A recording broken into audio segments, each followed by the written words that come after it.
जब भी हमारे पास कोई पेशेंट जैसे डिप्रेशन या एंग्जाइटी की बीमारी डायग्नोस करते हैं और हम उन्हें कहते हैं कि ये ब्लड टेस्ट कराने, तो घर वाले और वो पेशेंट खुद भी कहता है कि डॉक्टर साहब मेरी तो सोचों का मसला है, तो आप मेरा ब्लड का टेस्ट क्यों कर रहे हैं। और जब उनका ब्लड टेस्ट नॉर्मल आता है वो रिलैक्स भी हो जाते हैं, लेकिन साथ में ये भी कहते हैं कि ये टेस्ट तो डॉक्टर ने अपने लिए करवाए हैं। वैसे हमने अक्सर देखा है कि वो लोग जिनको डिप्रेशन और एंग्जाइटी का डायग्नोसिस होती है, बग़ैर किसी टेस्ट किए उनकी ट्रीटमेंट शुरू हो जाती है, दवाई चलती रहती है, हफ्ते और महीने गुजर जाते हैं, बेहतरी नहीं होती, दवाई डोज बढ़ा दी जाती है, दवाई चेंज की जाती है। लेकिन एक दिन अचानक से कहीं से वो कोई टेस्ट कराते हैं और वहाँ से कहानी पलट जाती है और उनको कोई मेडिकल मसला डायग्नोज होता है जो कि डिप्रेशन और एंग्जाइटी की तरह लग रहा था। यानी कि असल मसला डिप्रेशन एंग्जाइटी के नहीं, बॉडी का था, और इसी तरह वो दिमाग को भी अफेक्ट कर रहा होता है। आज की वीडियो में हम जानेंगे कि कौन से ब्लड टेस्ट कोई फॉर्मेलिटी नहीं होते बल्कि बहुत ज़रूरी होते हैं, क्योंकि कभी कभी ट्रीटमेंट फेल हो जाता है और डायग्नोसिस सही नहीं होती, और कौन सी ऐसी मेडिकल कंडीशंस हैं जो घबराहट यानी कि एंग्जाइटी की बीमारी और डिप्रेशन की तरह एक्ट करते हैं। तो जुड़े रहना हमारे साथ।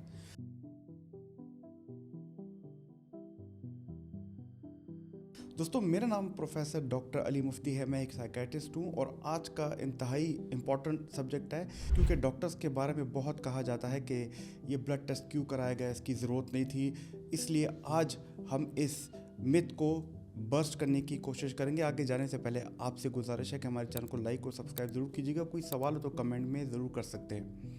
दोस्तों, अक्सर लोग ये कहते हैं कि डिप्रेशन तो दिमाग का इशू है, सोचों का मसला है, लेकिन दिमाग यहाँ पे अकेला काम नहीं करता। आपका दिमाग आपके बॉडी के सिग्नल्स पे बहुत डिपेंड करता है, और जब बॉडी में कोई इम्बैलेंस हो, कोई मसला हो, तो आपका मूड भी अनस्टेबल हो जाता है, आपके मिजाज में भी ख़राबी आती है। और इसलिए वो सिम्टम्स, वो अलामात सिर्फ जज्बाती नहीं, सिर्फ डिप्रेशन को लेके नहीं हो सकते। हमने ये अक्सर देखा है कि वो लोग जो बार बार थकते हैं, जिनको बार बार चक्कर आते हैं, जिनका फोकस का प्रॉब्लम होता है, जल्दी वो पैनिक अटैक उनको आते हैं, ये ज़रूरी नहीं कि डिप्रेशन एंग्जाइटी में हो, बल्कि चंद मेडिकल मसले हैं उसमें भी ये सारी अलामात आ सकती हैं। और अगर बग़ैर सोचे समझे टेस्ट की दवाई शुरू कर दी जाए और मरीज़ ठीक ना हो, तो यहाँ से बहुत बड़ी कन्फ्यूजन शुरू होती है कि अगर मसला दिमाग का है, दिमाग की दवाइयाँ दी जा रही हैं, तो बंदा ठीक क्यों नहीं हो रहा। इसलिए बहुत ज़रूरी है कि जब भी पेशेंट हमारे पास है उसकी कंप्लीट हिस्ट्री ली जाए। तो दवाई शुरू करने से पहले हम कोशिश करते हैं कि उसके चंद टेस्ट करें, जिसमें सबसे पहले शामिल है full blood count, complete blood count, जिसे सीबीसी भी कहते हैं, क्योंकि ये आपकी खून की कमी को डिटेक्ट करता है, एनीमिया को डिटेक्ट करता है।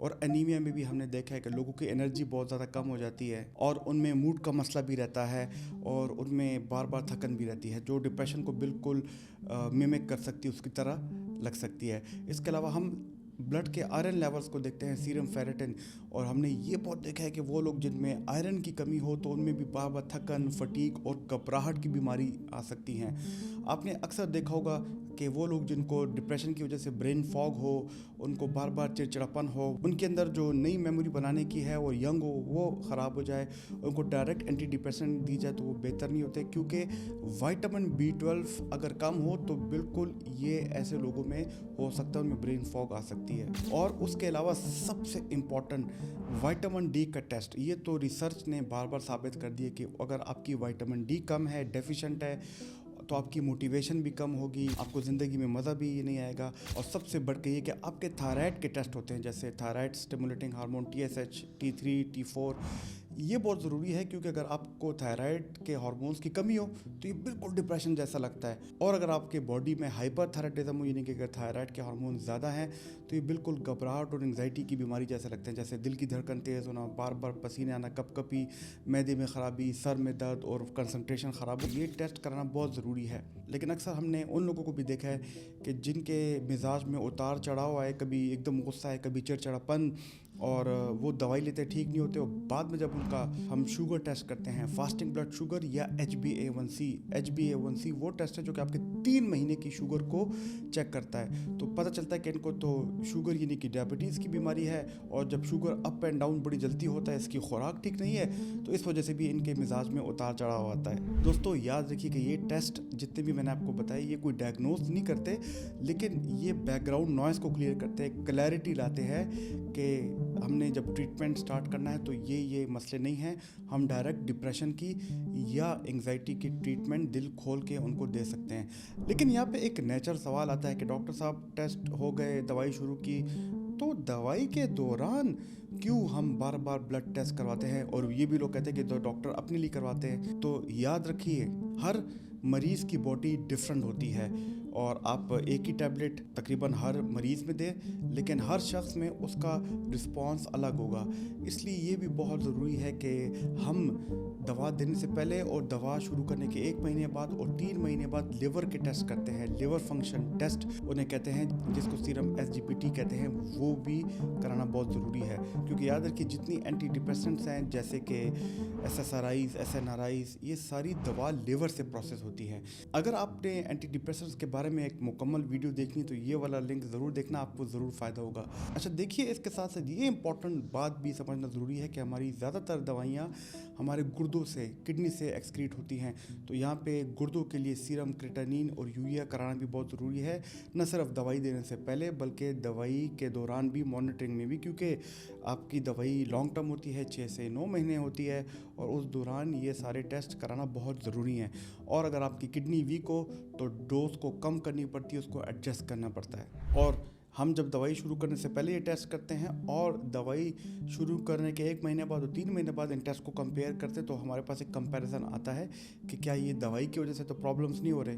अच्छा वैसे हम कुछ लोगों में ECG भी कराते हैं, सिर्फ उन लोगों में जिनमें पैनिक अटैक आते हैं, जो कि कहते हैं कि डॉक्टर साहब हमें चेस्ट में दर्द होता है, तो उनके पहले भी ECG हुए होते हैं, लेकिन फिर भी हम किसी कन्फ्यूजन को हटाने के लिए ECG ज़रूर कराते हैं। लेकिन उसके साथ ये मतलब नहीं कि उनको कोई डेंजरस बीमारी है, सिर्फ हमने क्लैरिटी लानी होती है ताकि हम दवाई आसानी से लिख सकें। याद रखिए दोस्तों कि जब हम टेस्ट करने का कहते हैं तो बड़े मरीज़ घबरा जाते हैं, डर जाते हैं कि अगर ये हमारा टेस्ट करा रहा है तो अल्लाह ना करे कोई ख़तरनाक बात तो नहीं है, या कोई ख़तरनाक दवाई तो नहीं दे रही। लेकिन अगर आप मरीज़ की और उसकी फैमिली को ये सारी बातें समझा दें तो ट्रस्ट ऑटोमेटिकली बिल्ड होता है, तो मरीज़ भी तसल्ली से ये सारे टेस्ट कराता है, उसको भी कोई एंग्जाइटी नहीं होती। अब देखते हैं कौन सी ऐसी मेडिसिन हैं जिसमें मॉनिटरिंग ब्लड की बहुत ज़रूरी है। इसमें सबसे पहले आती हैं एंटी डिप्रेसेंट्स, जिसमें आती है SSRIs, SNRIs, tricyclic anti depressants. इनमें सर्ट्रलिन, एसेटोलोप्राम, वेलनाफेक्सिन, डेप्रीकैप, ज़ोलॉफ्ट, ये सारी दवाइयाँ ज़रूरी हैं। इसमें बहुत ज़रूरी है कि वेट मॉनिटरिंग हम करें, और उसके साथ साथ इनके शुगर और लिपिड प्रोफाइल, यानी कि जो खून में मौजूद चर्बी है, कोलेस्ट्रॉल, LDL, HDL, इनको भी देखें। क्योंकि हमने देखा है कि डिप्रेशन और एंग्जाइटी में इंसान की खुराक कम हो जाती है, उसका वज़न कम होता है, लेकिन जैसे ही आप एंटी डिप्रेसेंट स्टार्ट कराएं उनका मिजाज बेहतर होता है, उनको खुशी महसूस होती है, तो इंटरटेनमेंट के तौर पर भी ज़्यादा खाने लगते हैं, जिसकी वजह से उनका वेट ज़्यादा होता है और उनकी शुगर और लिपिड प्रोफाइल ख़राब हो सकती है। और इसी तरह जो वो लोग जिनकी उम्र 55 साल या उससे ज़्यादा है, उनमें हम सीरम इलेक्ट्रोलाइट्स भी कराते हैं, जिसमें सोडियम और पोटेशियम शामिल है। अगर बात की जाए मूड स्टेबलाइजर्स की, जिन्हें एंटी एपिलेप्टिक भी कहते हैं, जैसे कि एपिवाल, वेलप्रोएट, टिग्राल, बल्कि हम बाइपोलर में एक दवाई देते हैं लिथियम, तो इसके साथ ये बहुत ज़रूरी है कि लिथियम लेवल दवाई देने के बाद रेगुलरली कराएं जाए। हमने ये भी देखा है कि एंटी साइकोटिक्स, जो कि आपके दिमाग की डोपामीन के लेवल को कम करते हैं, क्योंकि जब इंसान को साइकोसिस यानी कि पागलपन की बीमारी होती है, उसमें डोपामीन ज़्यादा होता है, तो एंटी साइकोटिक्स डोपामीन के लेवल को बैलेंस करते हैं। इनमें दवाइयाँ आती हैं सेरिनेज, हेलोपेरिडोल और ओलेंजापिन, रिस्पेरिडोन, कोटाइपिन। इनके लिए भी ये बहुत ज़रूरी है कि इनकी fasting blood sugar, HbA1c, lipid profile, इनका वेट चेक किया जाए, क्योंकि इन दवाइयों के साथ हमने ये देखा है कि आपकी एपिटाइट ज़्यादा हो जाती है, आप खुराक ज़्यादा करते हैं, जिसके नतीजे में आपका वेट बढ़ जाता है। और ख़ास तौर पे वो एंटीसाइकोटिक्स जो कि फर्स्ट जनरेशन एंटीसाइकोटिक्स कहते हैं, जिसमें सेरिनेज आता है, उसमें क्लोपिक्सोल आता है,